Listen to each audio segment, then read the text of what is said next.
SST के अंदर 95% score करना बहुत आसान है। आप सब सोचोगे कि यार अभी अभी हम नए सेशन के अंदर एंटर कर रहे हैं, अभी से तो कह रहे हैं 95% स्कोर कर सकते हैं। आप सभी स्कोर कर सकते हो और इनफैक्ट 95% ही नहीं, 98%, 99% और 100% तक आप स्कोर करोगे, क्योंकि बहुत सारे बच्चे पास्ट में कर चुके हैं और बहुत सारे बच्चे करेंगे और आप सब भी उन सारे बच्चों में आने वाले हो, क्योंकि आपने इस वीडियो पे क्लिक करा है। अब आप सोचोगे कि यार मतलब क्या ऐसी चीज़ है तेरे पास जो तू कह सकता है कि हम 95% स्कोर करेंगे। देखो, मैं इस वीडियो के अंदर आपको कंप्लीट स्ट्रैटेजी, उसके साथ साथ आपका सिलेबस क्या रहने वाला है और सारी चीज़ें जो आपकी इंपॉर्टेंट है उसको डिस्कस करने वाला हूं। बट उसके पहले अगर आप लोग अभी अभी नए सेशन के अंदर एंटर कर रहे हैं, आपके कोई छोटे भाई बहन हैं, तो उनके लिए पीडब्ल्यू के विश्वास दिवस में चैंप निकला है जो कि आपको स्टार्टिंग से कंप्लीट कराएगा। 7th क्लास के बच्चों के लिए जुनून है, 8th क्लास के बच्चों के लिए उमंग है और 9th क्लास के बच्चों के लिए नीव बैच है। हाँ, खास करके नीव बैच है जिसका प्राइस आपको पता है 2500 है। 10th क्लास का कोई बच्चा है उसके लिए उड़ान बैच है, उसका भी प्राइस आपका 2500 रखा गया है अभी के टाइम पे। इसके अंदर आपको लाइव लेक्चर्स मिलेंगे, आपको नोट्स मिलेगा, डीपीपी मिलेगी, चैप्टर वाइज मॉक टेस्ट होगा, सब्जेक्ट वाइज टेस्ट होगा, वीकली आपको जो है वो डाउट सेशन, मतलब बहुत सारी चीज़ें आपको इसके अंदर मिलने वाली है जो कि पूरे साल का है। तो अगर आप लोग सारे सब्जेक्ट को एक ही प्राइस के अंदर पूरे साल में कंप्लीट करना चाहते हो तो डिस्क्रिप्शन से बाय कर सकते हो। आप सबको सबसे बेस्ट प्राइस में मिल रहा है और 50 रुपीज़ के डिस्काउंट के लिए आप कैपिटल में टूरिज्म लिख देना, कैपिटल में, ठीक है।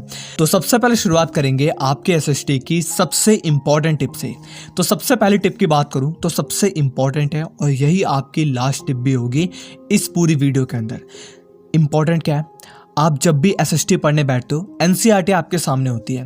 तो एनसीईआरटी जब आप लोग पढ़ रहे हो और जैसे कि मैंने आपको बताया बैच से आप लेक्चर्स को देख रहे हो कि इन दोनों टाइम पे तुम लोग को सिर्फ एक काम करना है। क्या काम करना है? जैसे तुम लेक्चर्स देख रहे हो उसके अंदर ना तुम्हें इंपॉर्टेंट डेट्स दिखाई जाएंगी, इंपॉर्टेंस कुछ यहाँ पे आपका उस समय घटना घटी होगी वो बताई जाएंगी। तो जो जो आपको इंपॉर्टेंट बताया जा रहा है ना उसको एक कॉपी पेन लेकर के नोट्स के रूप में लिखते चलना। पूरी चीज़ों को मत लिखो, मैं कह रहा हूँ पूरी चीज़ लिखने का कोई फ़ायदा नहीं है। 1889 में ये हुआ था, बस इतना लिख दो। मान लो एक घोड़े की लड़ाई हुई थी, आप एग्जाम्पल ले लो, तो 1889 में घोड़े की लड़ाई हुई थी, आपने लिख दिया, बस। इससे ज़्यादा आपको नहीं करना। ये अगर आप करोगे तो आप सबसे ज़्यादा मार्क को स्कोर करोगे।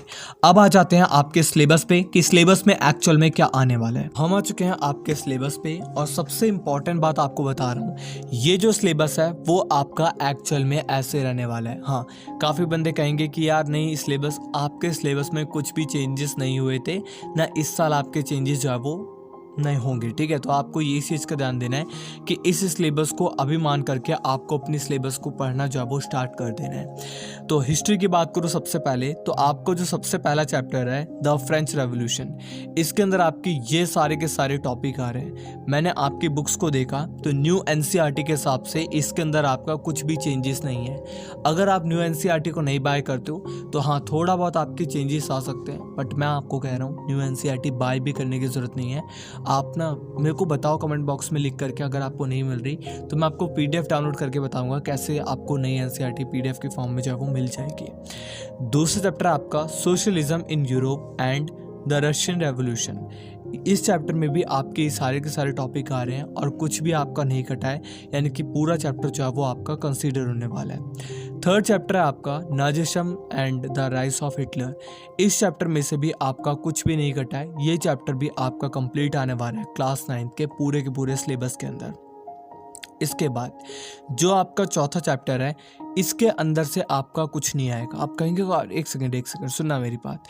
फॉरेस्ट सोसाइटी एंड कॉलोनियलिज्म, इसके अंदर से आपका कुछ नहीं आएगा पेपर के अंदर, बट आपका जो इंटर प्रोजेक्ट आने वाला है वो इसी से बनेगा, यानी कि आपके जो 20 नंबर पक्के होने वाले हैं वो इसी से होंगे एसएसटी वाले सब्जेक्ट में। तो ये चीज़ का तुम लोग को ध्यान देना है।